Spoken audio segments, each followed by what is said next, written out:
Bonjour et merci de vous joindre à ce premier webinaire qui fait partie des webinaires TNAP, donc Transformation numérique de l'administration publique, comme le hashtag le dit. Nous avons aujourd'hui un invité prestigieux qui est Sébastien Soriano, le président de l'ARCEP, qui est avec Bonjour. tout cela s'inscrit dans quelque chose que je vais vous révéler aujourd'hui, puisqu'il y a une embargo de la communication en raison de l'organisation d'un communiqué de presse, mais ça s'inscrit donc dans le lancement d'une formation en ligne lancée avec la Gazette des Échos, un MOOC sur lequel j'ai travaillé pendant 2 ans et qui répond à cet enjeu de transformation digitale, donc l'action publique locale. On a voulu créer un parcours qui soit organisé autour de 4 thèmes. Les enjeux d'histoire de la révolution numérique, pourquoi c'est en train d'accélérer, quels sont ses sous-jacents, les sujets technologiques, les enjeux clairs d'application du numérique au sein des politiques publiques territoriales, et puis le sujet de la transformation effective, c'est-à-dire du change management dans ce sujet. On a des intervenants prestigieux, je me mets un peu à part, mais il y a beaucoup de gens qui ont souhaité participer à ce MOOC. Donc, vous voyez quelques-uns des noms de ces intervenants ici. Et on a un parcours qui repose sur toutes ces étapes, donc, que je viens d'évoquer à l'instant. Je ne vais pas rentrer dans le détail de ce parcours, mais vous voyez que c'est assez riche. Et l'objectif de ce parcours, c'est de faire en sorte que finalement, chaque personne qui fasse ces 10 heures de formation soit à même d'engager la transformation numérique à son échelle dans son territoire. Vous pouvez, si vous le souhaitez, aller sur le site de la Gazette des Territoires où vous aurez un lien ainsi que prochainement sur les réseaux sociaux, mon compte Twitter, mon compte LinkedIn, où dès que la communication officielle sera lancée, on mettra les liens de cette formation en ligne, formation qui est évidemment agréée par le ministère de l'Intérieur pour les élus qui peuvent donc l'inscrire dans leur formation réglementaire au sein des formations qui doivent être effectuées. Alors, merci Sébastien à nouveau d'être parmi nous. Vous êtes en train de finir votre mandat au sein de l'ARCEP. Sous votre impulsion, l'ARCEP s'est profondément transformée. Alors pour le coup, j'ai été faire un petit tour sur le site de l'ARCEP et j'ai vu que la culture de la data est extrêmement présente dans ce site. Il y a beaucoup de data visualisation sur différents thèmes. On a des data visualisations de masse sur lesquelles on peut zoomer, dans lesquelles on peut avoir des taux de couverture extrêmement précis canton par canton, ville par ville. Voilà, on a ce genre de résultats. Je ne suis pas d'Ablon-sur-Seine, mais voilà, c'est le petit zoom que j'ai fait. Puis on a la même chose sur le réseau mobile, avec des outils de filtrage qui sont assez intéressants. On peut filtrer par mode de transport, donc on voit les routes, les TGV, les trains intercités, ou finalement une couverture territoriale des territoires. Ça, c'est, je crois, vraiment votre legacy, c'est ce que vous avez fait dans ce cadre-là. Et puis au-delà de ça, on voit les grands thèmes, les thèmes stratégiques de l'ARCEP. On va y revenir, parce que certains de ces thèmes sont des thèmes extrêmement forts.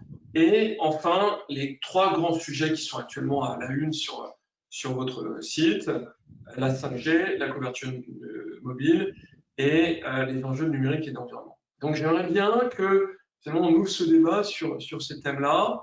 La 5G, c'est un sujet d'actualité, un sujet d'ailleurs controversé à moins égards.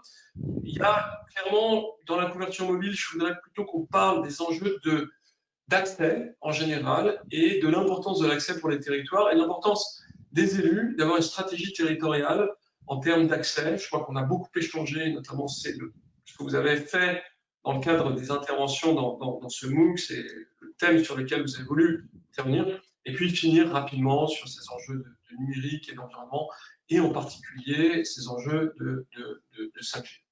Alors, pour commencer, on va parler de la 5G. Le sujet, un sujet épidermique à bien des égards. Je vais revenir en mode présentation. Donc, normalement, là, je crois que je suis en présentation générale. Tout le monde nous voit. Donc, en 2 mots, la 5G, ça se passe bien, ça se passe mal. De votre point de vue, les licences viennent d'être attribuées. Comment vous pouvez nous donner un panorama de la situation, à la fois du point de vue des opérateurs, de la puissance publique, et puis des territoires? Merci Gilles et bonjour à tous. Vraiment, je suis ravi de participer à cet exercice. Je pense que c'est vraiment extrêmement utile que les acteurs des territoires se saisissent du numérique. Et effectivement, en commençant par la question des infrastructures qui sont finalement la brique de base sans laquelle rien n'est possible tout simplement. Alors la 5G en France, c'est d'abord l'histoire, je dirais, euh, je n'irai pas jusqu'à dire que la France est en retard sur la 5G, mais on va dire, pour être poli, qu'elle n'est pas très en avance. Et la 5G, c'est d'abord l'histoire d'un certain manque d'intérêt, en fait, qui s'est manifesté ces dernières années pour cette technologie. Et donc, en fait, l'irruption dans le débat avec des prises de position très fortes des uns et des autres, en fait, elle traduit cette irruption très rapide de la 5G dans le débat, parce que finalement, elle a été considérée trop longtemps comme un sujet technique. Alors pourquoi c'est pas qu'un sujet technique? On reviendra ultérieurement sur des questions environnementales, les sujets de société, mais d'abord, il faut bien comprendre, on parle de 5G comme une rupture technologique. C'est une rupture, oui, et en même temps, elle sera progressive. C'est tout le paradoxe, hein. C'est-à-dire que la 5G, elle amène un changement vraiment de fond en comble de la manière dont fonctionnent les réseaux mobiles. Pour faire simple, un réseau 4G, il a été construit essentiellement pour connecter des gens qui téléphonent avec des smartphones. Voilà. Et ensuite d'amener le maximum de capacité, le maximum de couverture du territoire, d'aller le plus loin possible dans la ruralité, et puis d'amener le maximum de débit. Le réseau 5G, il fonctionne fondamentalement différemment parce qu'il prépare l'avènement d'une révolution qui est l'Internet des objets. C'est-à-dire que c'est plus seulement quelques milliards de personnes qui vont se connecter au réseau mobile, je compte évidemment à travers le monde, mais c'est des dizaines de milliards d'objets qui vont être disséminés et qui vont se connecter. Et donc, où on en est aujourd'hui sur cette 5G, la 5G, elle va arriver par des releases, hein, par des versions successives. Donc, les premières versions de la 5G vont arriver normalement dans vraiment la fin de l'année 2020 en France, dans quelques métropoles, ça va sans doute commencer. Donc, avec cette version de la 5G qui sera d'abord une 4G améliorée, et puis, progressivement, le réseau va se déployer dans le territoire et vers 2022 environ, on devrait avoir un réseau qui ne sera pas aussi capillaire que le réseau 4G aujourd'hui. On n'aura pas la même couverture, on commencera à avoir une bonne couverture urbaine. Et là, on aura le premier changement technologique avec une 5G qui va commencer à vraiment être une vraie 5G, c'est-à-dire avec un réseau intelligent qui soit capable de gérer un nombre d'objets beaucoup plus important et de faire cohabiter dans le même réseau différents usages. C'est-à-dire non seulement des gens comme vous et moi qui vont continuer à utiliser la 4G en mieux, peut-être qu'on fera de la réalité virtuelle, peut-être qu'on regardera Netflix sous la douche, je ne sais pas ce qu'on fera, mais en gros, ce sera la même chose, mais en mieux. Et par ailleurs, le même réseau pourra gérer d'autres usages, comme des usages de villes intelligentes, des usages de drones pour vérifier qu'il n'y a pas des feux de forêt qui sont en train de partir, des usages industriels, etc., etc. C'est vraiment ça qui est en train de se construire et ça, ce sera à partir de 2022. Ok, très bien. Donc, effectivement, il y a ce sujet, je pense, qui a été peut-être un peu insuffisamment évoqué en France, c'est celui des nouveaux usages. Et de votre point de vue, la part de ces nouveaux usages est significative. Est-ce que c'est un changement de modèle d'affaires pour les producteurs, pour le monde industriel? Est-ce que c'est vraiment quelque chose qui peut faire en sorte qu'on produise complètement différemment d'ici une dizaine d'années?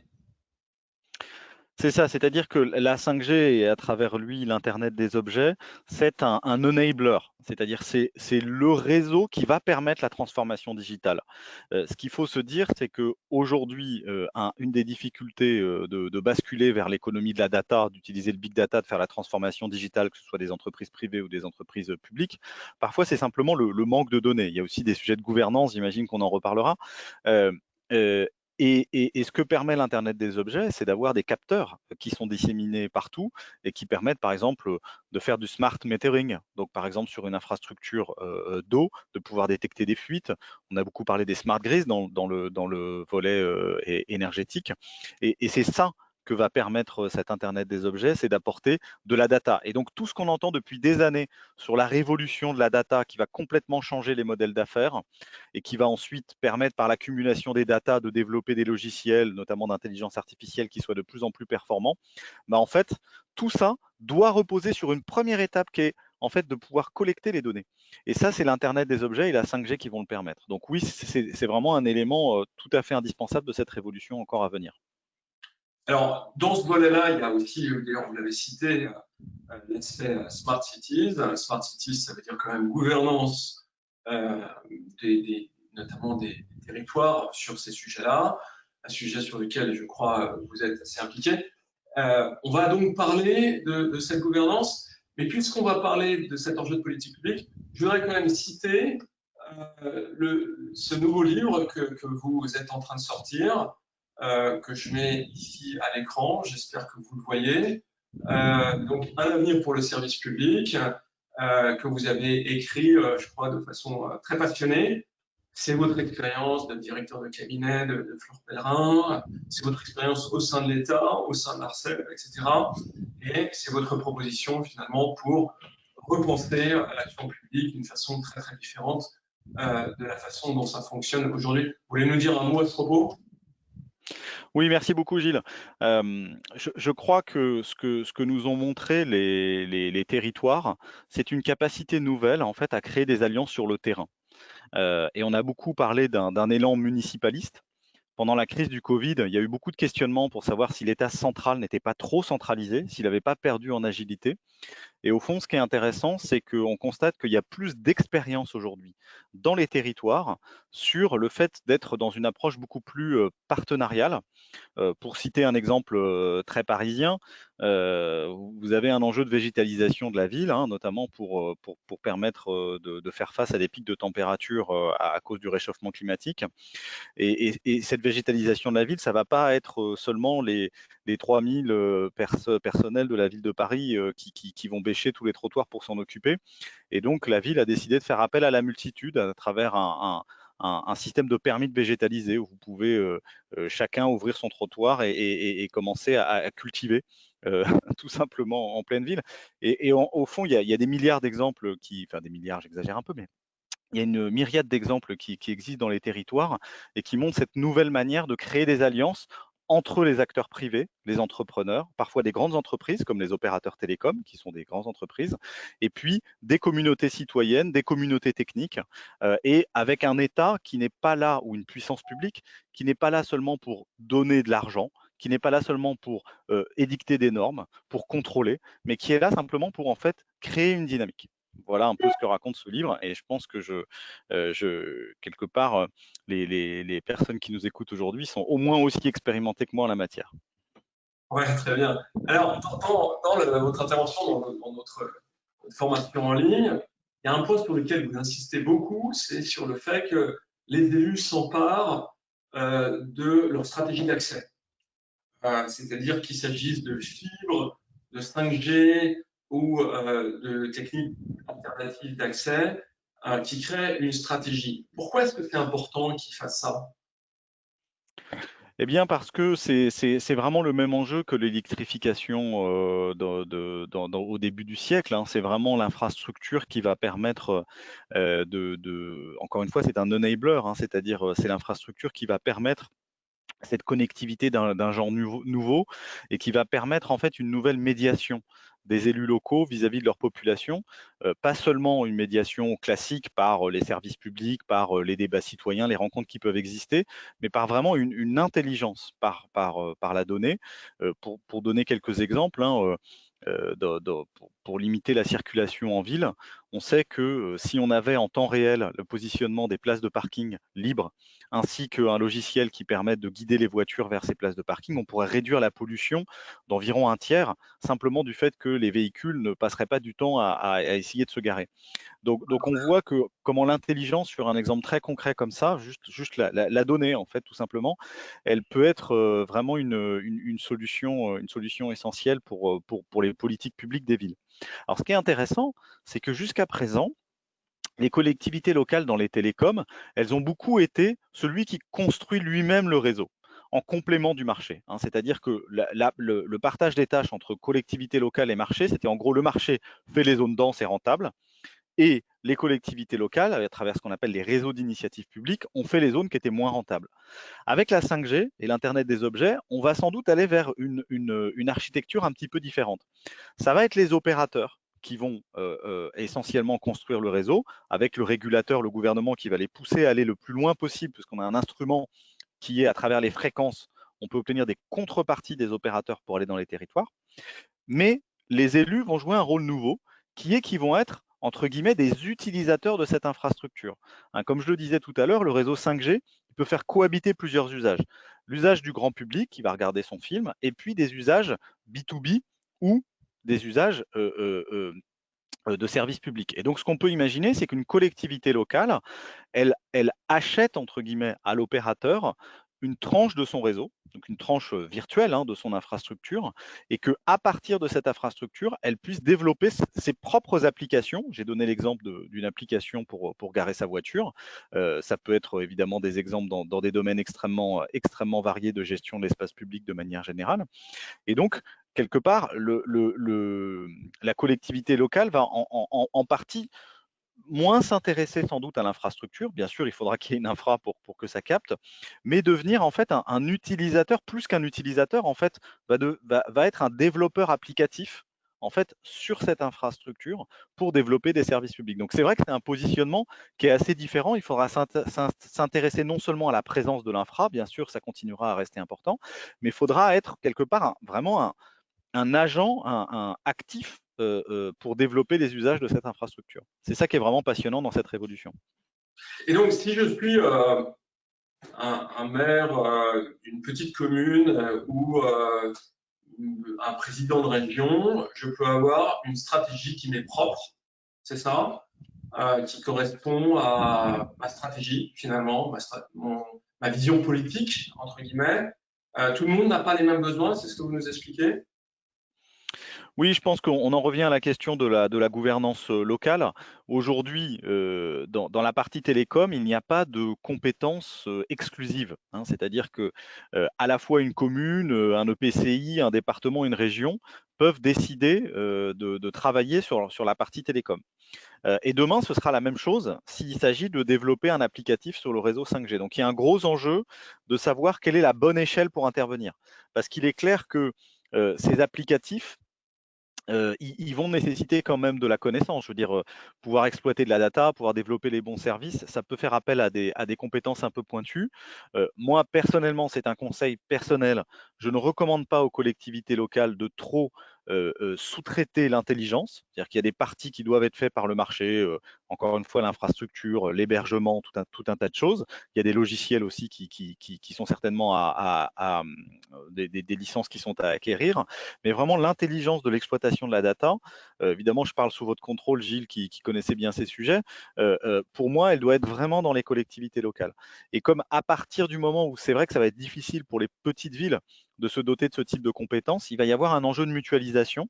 Est-ce que c'est au niveau des associations d'élus que ça doit se jouer, de l'AMF, de l'association des maires ruraux, etc. Ou est-ce que ça doit se gérer à une question d'échelle, c'est-à-dire plutôt aller vers les départements que vers les communes, sont des questions qui restent encore ouvertes. Aujourd'hui, en tout cas, la décision est vraiment dans la main des élus locaux. Et moi, je suis un maire d'une ville de taille moyenne. Qu'est-ce que vous me conseillez de faire? C'est-à-dire, concrètement, est-ce que je peux me former à ces sujets qui sont quand même assez techniques? Et puis, quel est le processus? Qu'est-ce que je dois faire? Vous venez de dire qu'il ne faut pas trop sous-traiter ça. Donc, quel est juste le niveau de connaissance que je dois avoir pour finalement optimiser la mise en œuvre des réseaux à l'échelle de mon territoire? Alors, je dirais que on parle encore de 5G, hein, Gilles. On parle de l'ensemble des systèmes d'accès. Des infras. D'accord. Là où c'est intéressant, Alors, c'est que c'est pluriel. bien sûr. Alors, je pense que la première chose, c'est effectivement de regarder s'il existe une initiative au niveau des EPCI ou de syndicats mixtes d'échelle départementale ou régionale pour porter un réseau d'initiatives publiques, hein. Il y a une cinquantaine de projets, notamment de déploiement de la fibre, qui existent en France, qui sont portés par des collectivités locales. Donc, je pense que le premier réflexe, c'est d'aller voir ce qui existe déjà en termes d'alliances d'acteurs locaux qui sont déjà des porteurs de projets. Même si c'est des porteurs de projets d'infrastructure et pas nécessairement d'application, je pense que c'est une première démarche parce que c'est là où il y a de la connaissance qui aura commencé à être accumulée. Le deuxième réflexe, je pense, c'est quand même d'être en contact avec l'État. Que ce soit via le préfet de département, de région, que ce soit via l'Agence nationale de cohésion des territoires, qui est apporteur d'outils. Je pense que c'est important de veiller à la bonne coordination. Ensuite, l'étape suivante qui sera de commencer à se doter d'une stratégie. Vous avez utilisé ce terme à plusieurs reprises, Gilles Babinet, avoir une stratégie territoriale. Je pense qu'à ce moment-là, il sera utile de potentiellement se doter d'une assistance à maîtrise d'ouvrage. Il y a un certain nombre de cabinets de conseil qui peuvent être utiles. Il y a la Caisse des dépôts, la Banque des territoires, qui est très active sur l'ensemble de ces sujets, qui peut cofinancer un certain nombre d'études et travailler à la préparation de cette stratégie locale. D'accord. Et alors, dans le cas contraire, imaginons que je sois un président de région ou un maire d'une métropole. Finalement, je mets de la fibre partout, j'ai de la 5G qui arrivera, de la 4G, etc. Est-ce que j'ai des choix à faire? Est-ce que je dois m'intéresser au réseau ou est-ce que les acteurs privés, finalement, la main invisible va faire le travail tout seul? Alors, la main invisible est quand même très, très accompagnée par l'État dans ce beau pays, puisque nous avons un marché qui est régulé. Et quand je dis régulé, c'est pas seulement par l'ARCEP. Nous, ARCEP, nous sommes quelque part le gendarme, l'arbitre du marché, mais intervient aussi le gouvernement, notamment le ministre Cédrico, qui est le ministre des Télécoms actuellement, est très actif dans la régulation de ce marché pour veiller aux bons équilibres. Donc, nous, au niveau État, ce que nous faisons, c'est que nous veillons à ce qu'il y ait une infrastructure 4G et demain 5G qui soit présente très largement sur le territoire. Donc, il y a un accord qui a été conclu en 2018 qui s'appelle le New Deal mobile, dans lequel on a renouvelé, on a réattribué pour 10 ans des fréquences qui étaient des fréquences de la 2G et de la 3G. Et au lieu de faire une grande enchère, on a fait une grande discussion de place en disant, bon écoutez, qu'est-ce que vous êtes prêt à faire en échange du fait qu'on vous redonne ces fréquences pendant 10 ans? Et là, les opérateurs se sont engagés à investir près de 3 milliards, même, je dis près de, mais c'est sans doute plus de 3 milliards d'euros d'investissement en 4G et dans les zones rurales. Et dans ce dispositif, il y a notamment ce qu'on appelle le dispositif de couverture ciblée, dans lequel ça n'est plus depuis Paris, que ce soit dans l'état-major d'un opérateur ou dans les couloirs d'un ministère, que se décide où doit être apporté le réseau, mais ce sont les élus locaux eux-mêmes. Il y a un dispositif qui s'appelle, donc je l'ai dit, dispositif de couverture ciblée avec des équipes projets locales qui sont animées par les préfectures et qui permettent aux maires de demander l'implantation d'un pylône. Donc ça, c'est quand même une nouveauté parce que ça permet de demander l'arrivée du réseau dans des endroits où il n'est pas présent. Donc ça, c'est quand même voilà, on reparle un peu des alliances entre les différents acteurs nationaux, locaux, privés, publics. Donc ça, c'est une solution. Moi, j'invite évidemment les élus à s'intéresser voilà, à faire dialoguer leur stratégie territoriale et ce dispositif de couverture ciblée. Donc l'État va quand même amener une partie de la solution. Néanmoins, avec l'Internet des objets, vont se poser des questions de couverture complémentaires qu'on n'aura pas forcément pu anticiper. Donc, typiquement dans le domaine industriel, il est clair que si on veut mettre en place une solution d'usine connectée, il va falloir couvrir l'usine et ça, c'est pas le marché qui va le faire spontanément, pas les opérateurs qui vont le faire spontanément. De la même manière, si on veut avoir une infrastructure portuaire qui soit connectée pour s'insérer dans les réseaux de logistique connectés mondiaux, là aussi, il va falloir une stratégie de déploiement qui soit ciblée, qui soit vraiment destinée à l'application. Et donc là, ce qu'on a prévu au niveau de la 5G, c'est qu'en fait, il y a une obligation de coopération de la part des opérateurs. Et les opérateurs doivent répondre aux sollicitations, qu'elles viennent d'élus locaux ou d'entreprises d'ailleurs, qui veulent une couverture sur demande. Ça ne veut pas dire que c'est gratuit, ça peut avoir un coût, cette couverture sur demande, mais en tout cas, les opérateurs sont obligés de répondre.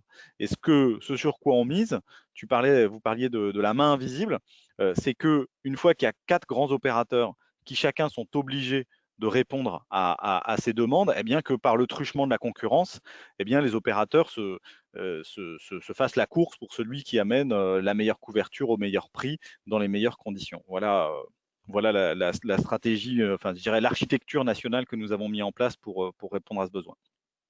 Donc, il n'est pas prévu, juste pour compléter ça, que, par exemple, le port du Havre puisse avoir une licence 5G locale pour lui-même, hein.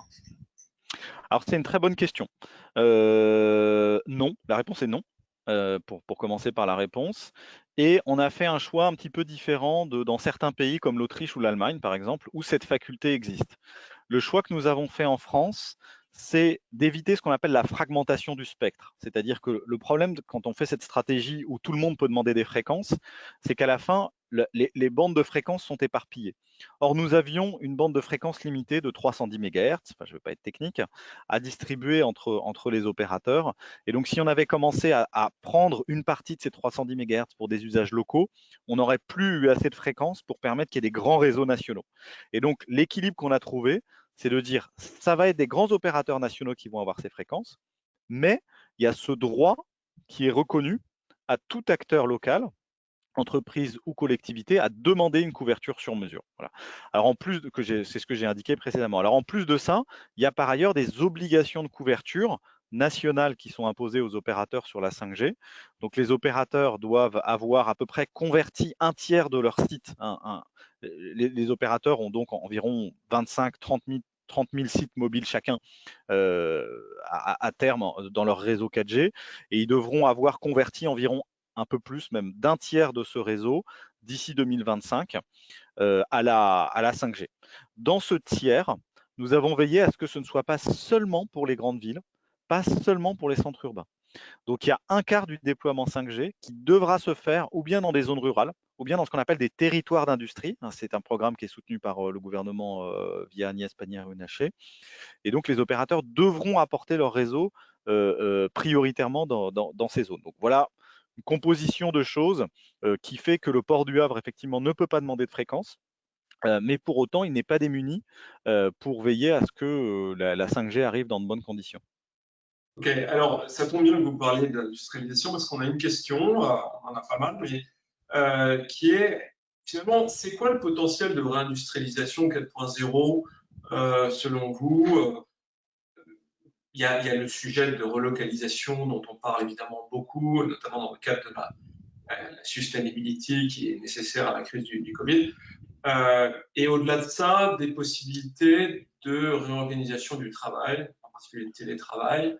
Est-ce que de votre observatoire, on va avoir des mouvements significatifs à cet égard dans les années qui viennent, entre autres du fait des réseaux? Je suis un peu embêté, Gilles Babinet, parce que la réalité, c'est que la France est déjà très en retard sur la robotisation. Et donc, le raisonnement, c'est plutôt l'inverse. C'est-à-dire que sans 5G, c'est sûr qu'on va prendre encore davantage de retard. Donc, je pense que la 5G, c'est une condition sine qua non au plan économique pour permettre à la France de rester dans le coup au plan industriel, hein. Je pense qu'on en est là. C'est un jugement personnel puisque j'ai pas au titre de l'ARCEP, j'ai pas de jugement à porter sur l'état de notre tissu industriel. J'ai été quand même étonné hein, du fait que dans les premières années où on a parlé de la 5G, 2017-2018, il y avait quand même peu de mobilisation du tissu industriel pour s'intéresser à ces applications. Encore une fois, c'est sans doute dû à la faible robotisation de notre tissu industriel. Mais donc la 5G, c'est vraiment une condition sine qua non pour rester un minimum dans le coup. Pour être quand même un peu positif, je veux dire que il faut peut-être distinguer entre les industriels purs et durs et les infrastructures. On a vu une certaine mobilisation des acteurs d'infrastructures sur l'Internet des objets et la 5G. Je pense à la SNCF, je pense à la RATP, je pense à ADP, je pense à Air France, je pense à Airbus, je pense à EDF. Donc, au niveau des infras, je dirais que voilà, on est historiquement un pays qui est assez bon en infrastructure, et donc on reste dans le coup, mais c'est une condition sine qua non pour ne pas décrocher, de rester, enfin de pouvoir avoir cette 5G qui permet ces nouvelles applications. D'accord, d'accord. Sur l'autre pan, donc il y a toutes les applications professionnelles, entre guillemets, sur le pan de la gouvernance de la ville, de la smart city, entre guillemets, c'est quoi votre sentiment? C'est que il y a un super hype là-dessus ou est-ce que pour vous, il va y avoir vraiment une nouvelle forme de gouvernance des territoires, des métropoles, des villes de taille moyenne, qui émergera des réseaux et de la data? Oui, je crois. Je crois qu'aujourd'hui, on n'a pas tout à fait les outils et la gouvernance pour gérer ces sujets. Comme je l'indiquais, il y a un sujet de compétences, hein, c'est-à-dire qu'il va falloir avoir des géomaticiens, des data scientists, des spécialistes de la data et de l'IA en quantité importante. Et donc ça va demander des formes de mutualisation. C'est-à-dire qu'il va falloir en gros avoir des pools de compétences qui puissent être mutualisées. Je ne pense pas que ce soit nécessairement le rôle de l'État d'amener ce pool de compétences. En revanche, voilà, il y a des alliances à créer entre acteurs territoriaux pour pouvoir accéder à ces compétences. Ensuite, sur l'utilisation de la data elle-même, je dirais qu'il n'y a pas tellement de règles, me semble-t-il. Ce qui est vraiment essentiel, c'est que le sujet soit considéré comme stratégique au plus haut niveau. Et c'est là, il faut reconnaître que le bas blesse un petit peu. Nos élites politiques ont énormément de qualités. On est un grand pays de culture, on est un grand pays politique. Pour autant, et c'est pas une critique, je veux dire, on peut pas être bon partout. Nos élites politiques n'ont pas toujours la pleine conscience de l'importance des enjeux techniques et du fait que, bah, on peut malheureusement pas dire l'intendance suivra. L'exécution, c'est de la stratégie, comme on dit dans le monde du numérique. Et donc, il y a une importance, me semble-t-il, majeure du fait que les grandes personnes, comme on dit, c'est-à-dire les grands élus, se saisissent vraiment de ces questions.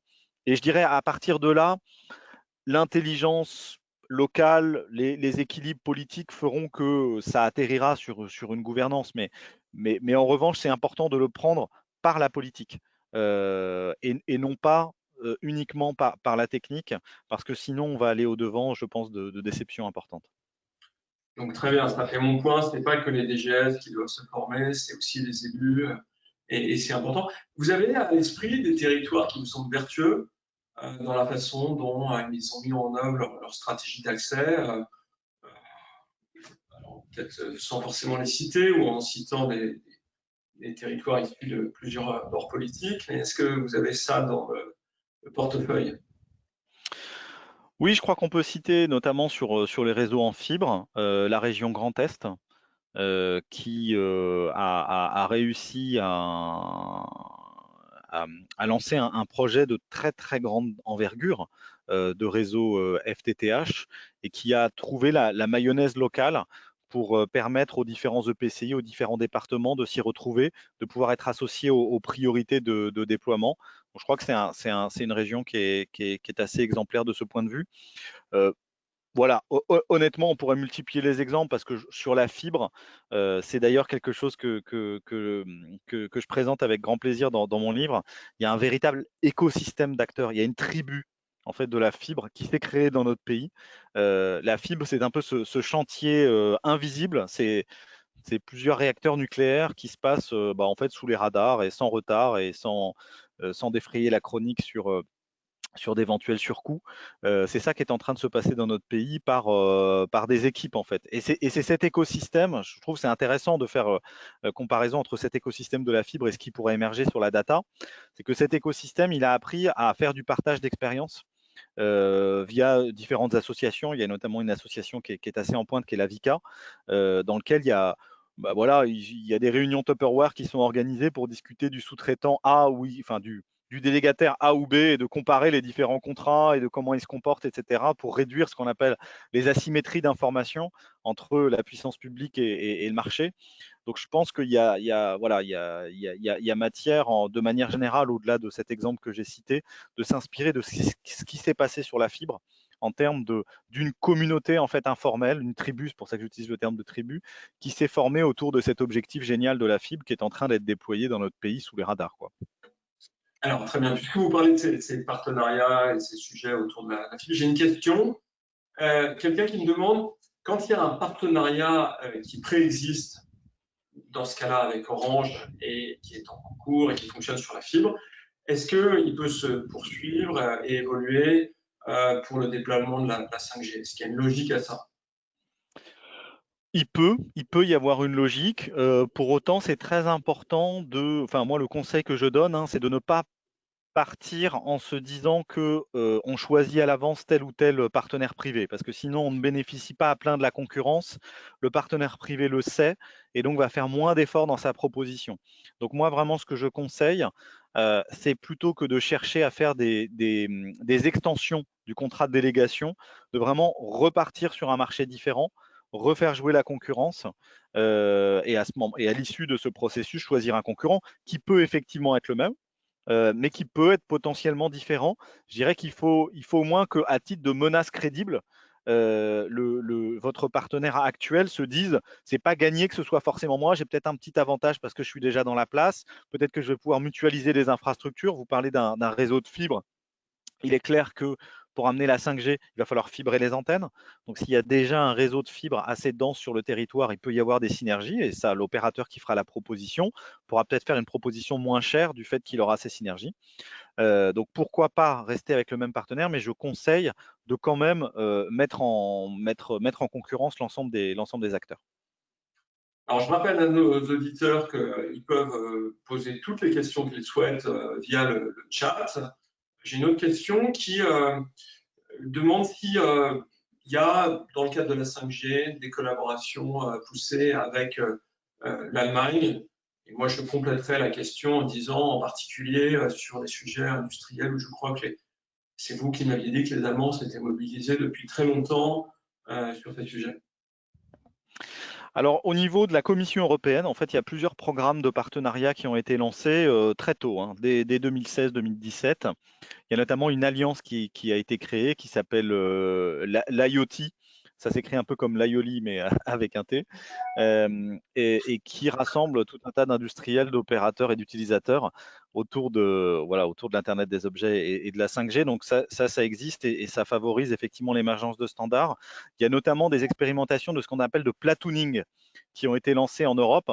Donc il s'agit en fait d'identifier des couloirs de transport, notamment routiers, transfrontaliers, hein. Donc, il y en a un qui traverse l'Europe, je crois qu'il traverse la Hongrie, l'Autriche, l'Allemagne et peut-être même un bout de la France, et qui vise à ce qu'il y ait ce qu'on appelle le platooning. Je ne saurais pas tellement dire quelle est la bonne traduction. C'est-à-dire qu'en fait, il y a un chauffeur dans le premier camion, mais ensuite les camions derrière sont connectés automatiquement et suivent entre guillemets automatiquement le premier camion. Donc il y a des coopérations européennes qui existent dans ce type de domaine. Voilà. Ensuite, au niveau industriel, il y a tout un tas de programmes de recherche, hein, dans ce qu'on appelle H2020, qui sont les programmes de recherche européens qui sont en cours de redéfinition. Il y a tout un tas de programmes de coopération, mais cette fois qui sont plus industriels, plus au niveau des équipementiers. Donc là, on est en train de parler Nokia, Ericsson. Donc je ne pense pas que ça puisse concerner directement les acteurs des territoires.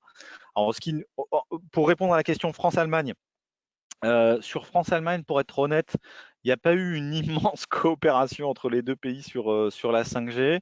On est même en train de se rendre compte qu'il risque d'y avoir quelques petites difficultés pour éviter les brouillages aux frontières, parce que voilà, malheureusement, nous, ça fait 3 ans qu'on appelle à normaliser un certain nombre de choses sur le fonctionnement des réseaux, mais ce n'est pas complètement pris en compte. Néanmoins, je tiens à rassurer sur le fait que la 5G est un standard mondial et que la 5G va se développer globalement dans les mêmes conditions partout en Europe, qu'en particulier, on pourra bénéficier du roaming, hein, c'est-à-dire que le réseau continuera à fonctionner quand on traversera les frontières, ce qui évidemment peut être extrêmement important pour tout un tas d'applications de type logistique ou autre.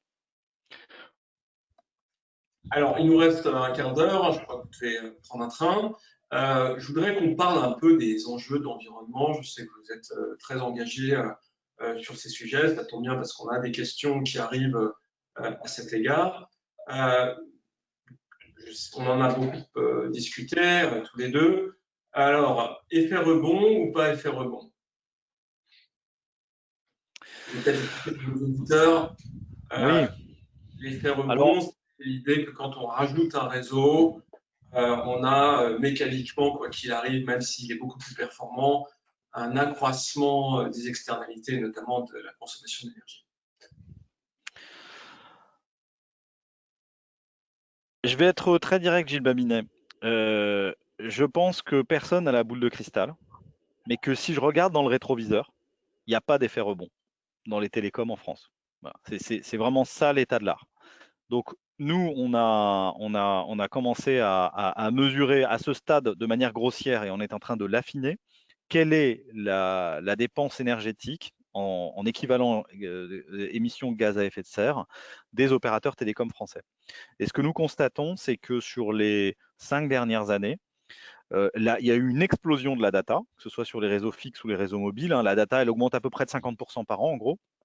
Et que dans cette période, en fait, les émissions de gaz à effet de serre des opérateurs, elles ont été plates. Elles ont été constantes. Pourquoi? Parce qu'en fait, les opérateurs ont fait des optimisations. Ils ont mutualisé des infrastructures entre eux. Ils ont utilisé des technologies moins énergivores. La 4G est moins énergivore que la 3G, qui est moins énergivore que la 2G. Et la 5G sera moins énergivore que la 4G, il faut le rappeler, c'est quand même très important, à usage constant, hein, bien sûr. Et la fibre est une technologie qui est environ 4 fois moins consommatrice d'énergie que le bon vieux téléphone et la DSL.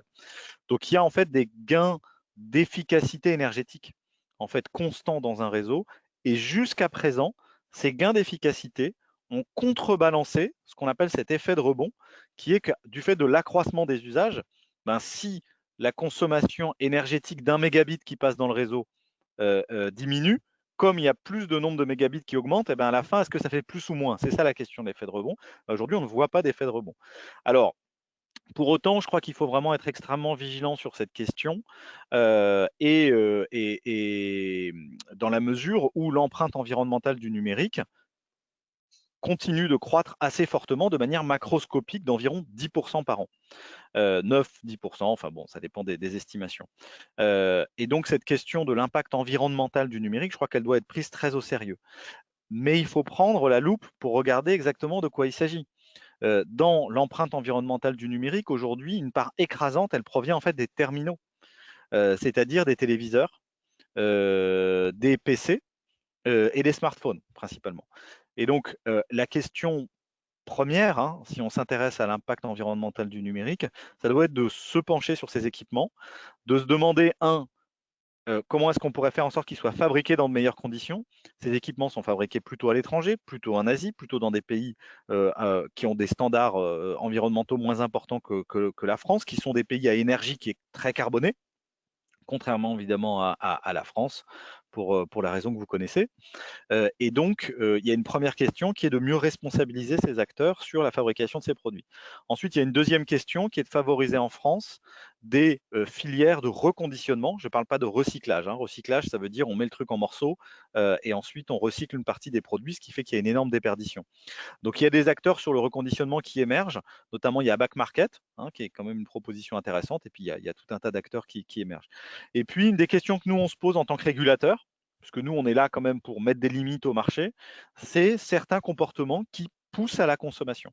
Donc aujourd'hui, vous savez que les smartphones sont quand même dans une quantité importante distribués par les opérateurs télécoms. Et souvent, il y a une pratique qui consiste à appâter le client en lui disant venez chez moi, vous aurez un nouveau téléphone. Et donc là, il y a un petit peu une course à l'échalote pour celui qui va pousser au renouvellement du terminal. Donc là, il y a des pratiques commerciales qui doivent se poser aussi. Donc ça, c'est vraiment l'enjeu des terminaux, c'est-à-dire vraiment les équipements qui se connectent au réseau.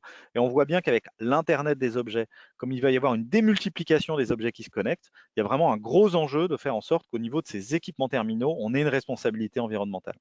En revanche, au niveau des réseaux, comme je l'ai dit au début, pour l'instant, nous n'avons pas matière à tirer la sonnette d'alarme compte tenu du passé.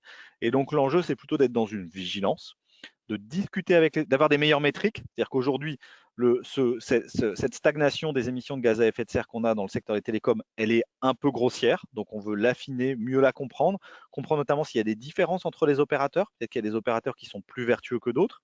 Il ne s'agit pas à ce stade de faire du name and shame, mais juste de pouvoir rentrer dans un dialogue intelligent avec eux. On n'est pas obligé de commencer par être dans l'acrimonie. On pense qu'on peut construire des bonnes pratiques avec le secteur et veiller à ce qu'il y ait une responsabilité environnementale. Je tiens d'ailleurs à dire que certains opérateurs ont d'eux-mêmes mis en place des projets de responsabilité environnementale. Je ne vais pas faire la publicité des uns et des autres, mais ça fait partie y compris de leur projet d'entreprise, y compris, vous savez, ce qu'a mis en place la loi Pacte de Bruno Le Maire à travers ses raisons d'être, à travers ses différents programmes de responsabilité sociaux et environnementaux qui existent. Et donc les opérateurs ne sont pas, voilà, ne sont pas complètement irresponsables et travaillent évidemment à ces questions aussi. Est-ce que, il y a beaucoup de questions qui arrivent tout d'un coup, là, vous avez une autorité sur les pratiques commerciales, sur l'IoT, sur ce genre de choses? Alors peu, hein, c'est-à-dire que le secteur des télécoms qui est un secteur concurrentiel, nous ne régulons pas ce qu'on appelle le marché de détail, c'est-à-dire la relation entre les opérateurs et les clients. Donc sur les pratiques commerciales, on a peu de levier. Donc par exemple sur ce que je disais, des opérateurs qui poussent les clients à renouveler leur smartphone, là-dessus aujourd'hui on a peu de levier. Il y a un rapport qui est en préparation de l'ARCEP. Hein. Nous avons lancé une plateforme qui s'appelle Pour un numérique soutenable, dans laquelle nous avons invité l'ensemble des parties prenantes, que ce soit les acteurs de l'environnement, les industriels, les opérateurs et des administrations publiques, à co-construire avec nous des solutions justement pour ce numérique soutenable. Et ça fera partie vraisemblablement de nos propositions du rapport, de voir quelles seraient les nouvelles règles de régulation quelque part qu'il faudrait peut-être imaginer pour que les autorités publiques, que ce soit l'ARCEP ou d'autres, puissent limiter un peu ce renouvellement des terminaux par les opérateurs. Ça répond bien à la question? Oui, oui, ça répond très bien à la question. Encore une fois, j'ai beaucoup de questions, j'en ai des passionnantes. Il y a évidemment la question de la souveraineté, de la cybersécurité, de Huawei. Je fais un groupe de plusieurs choses. Alors, comment vous dire? Il faut bien voir que l'affaire Huawei a été quand même extrêmement amplifiée par le tour politique qu'a voulu donner les États-Unis à cette affaire. En fait, l'Europe, et en particulier la France, est très consciente depuis longtemps de la sensibilité des équipementiers télécoms et de la nature des équipements qui sont installés dans le réseau. Et donc, en fait, il existe depuis longtemps des instruments de contrôle qui existent entre les mains de l'ANSSI, qui est l'Agence nationale sécurité des systèmes d'information, qui est dans un dialogue continu avec les opérateurs. Alors, ce dialogue va se renforcer d'un cran avec une loi qui a été adoptée en 2019 et qui permet maintenant vraiment un contrôle très fin de la part de l'ANSSI. Et donc, on va un cran plus loin, effectivement, dans la maîtrise de cette infrastructure. Donc, moi, je veux être quand même assez rassurant sur cette question. Elle est évidemment essentielle. On voit bien que dans un réseau d'Internet des objets, si on va demain vers le véhicule connecté, par exemple, et que la connexion utilise la 5G, on voit bien que c'est délicat d'être dépendant d'infrastructures dont on peut avoir des doutes sur le fait qu'elles sont en pleine maîtrise des opérateurs et qu'il ne puisse pas y avoir, on parle d'espionnage, mais ne serait-ce que la capacité d'éteindre le réseau, c'est déjà évidemment, je parle en toute hypothèse, hein, un risque qu'on ne peut pas se permettre lorsqu'on parle d'Internet des objets. Alors ensuite, il y a la question, donc ça c'est vraiment la question de la maîtrise, c'est-à-dire de faire en sorte que les opérateurs soient maîtres de ce qui se passe dans leur réseau. Et donc ça, je veux être vraiment rassurant sur ce point. Ensuite, il y a un enjeu de quelle est l'exploitation que font les opérateurs de ces données qui peuvent être collectées. Donc sur ce point, je tiens à vous dire que nous sommes en relation extrêmement étroite avec la CNIL. Nous avons entamé un dialogue avec les opérateurs qui est à ce stade assez prospectif puisque c'est vraiment quelque chose qui va se mettre en place progressivement.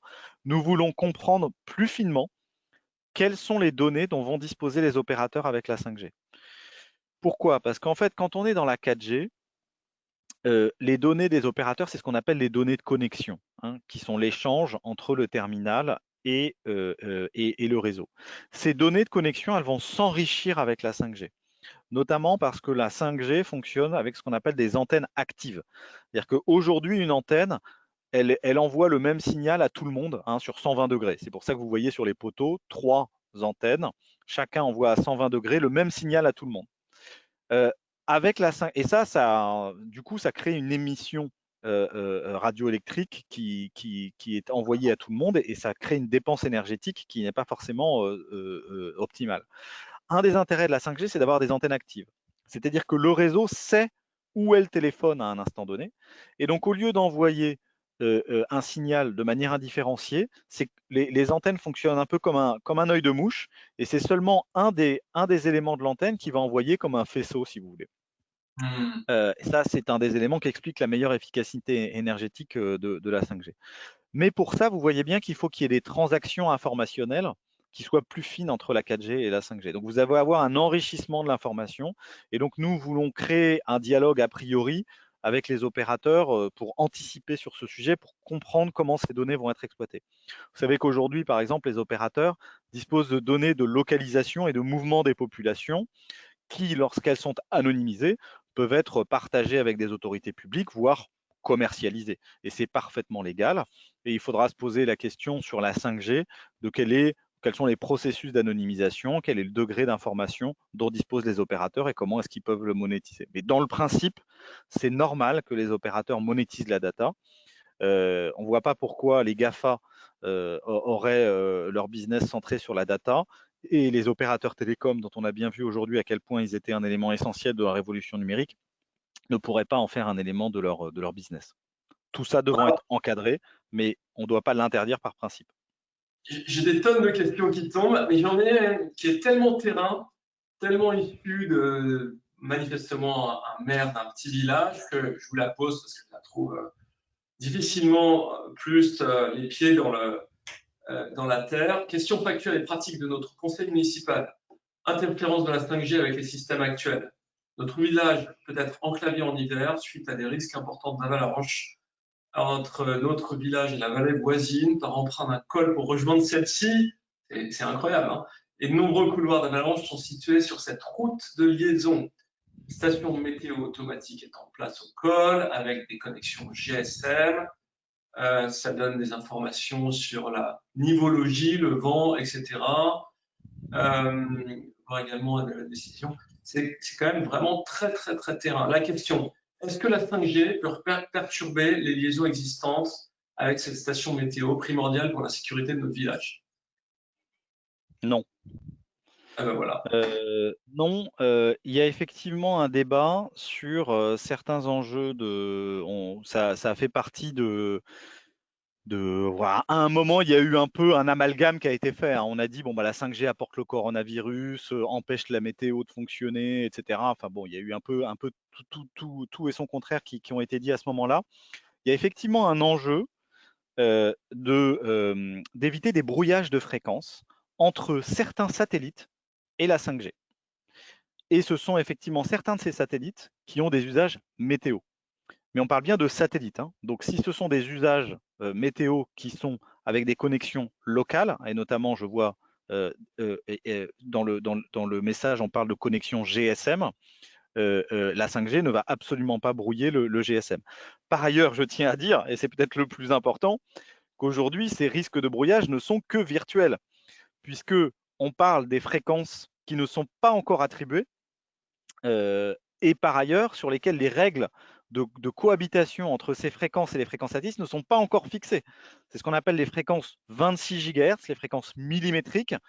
Aujourd'hui, elles ne sont pas attribuées, il n'y a pas de projet de les attribuer. Aujourd'hui, on a attribué en France ce qu'on appelle la bande cœur de la 5G, qui est la bande des 3,5 GHz. C'est celle-là qui va être lancée en fin d'année. En revanche, la bande des 26 GHz, le gouvernement a annoncé a priori qu'il n'y aurait pas d'attribution avant 2022. Et donc, c'est un sujet extrêmement prospectif. Et j'ai envie de dire, quoi qu'il arrive, il y aura des solutions pragmatiques qui seront trouvées pour éviter les brouillages. Il y a une règle dans la gestion des fréquences que je trouve une règle très, très pragmatique, c'est que c'est le dernier arrivé qui se débrouille pour ne pas brouiller les premiers arrivés. Et cette règle sera respectée avec la 5G, quoi qu'il arrive. Très bien. Sébastien, je sais que vous avez un train à prendre, si je ne me trompe pas. Donc, merci mille fois. Je voudrais finir en rappelant donc l'existence de votre dernier ouvrage, Un avenir pour le service public. Si je ne me trompe pas, c'est votre premier ouvrage également. Et donc, ça doit être passionnant. Personnellement, je me réjouis d'avoir l'opportunité de le lire bientôt. Et puis, j'en profite pour rappeler que moi aussi, je suis un écrivain et donc je viens d'écrire un livre qui va sortir dans 10 jours, Refondre les politiques publiques avec le numérique, qui est l'exact fil de la formation en ligne que vous pouvez suivre. C'est pas les mêmes intervenants, c'est pas tout à fait le même narratif, mais en tout cas, on traite des mêmes sujets. Voilà, donc merci beaucoup Sébastien, Avec c'était grand plaisir. extrêmement riche. Je m'excuse auprès de ceux dont nous n'avons pas pu prendre les questions. Elles étaient passionnantes, pas parce qu'elles étaient moins intéressantes, c'est juste qu'on n'a qu'une heure et j'espère qu'on aura l'occasion de le refaire parce que c'était vraiment sympa et je suis sûr que il y aura beaucoup de gens qui voudront à ce niveau participer à cet échange. Très bon voyage, je ne sais pas où vous parlez, où vous partez, mais j'espère que vous pourrez rentrer parce que je crois que les nouvelles ne sont pas excellentes sur ce front. Donc faites attention de vous retrouver chez vous à 20h ce soir.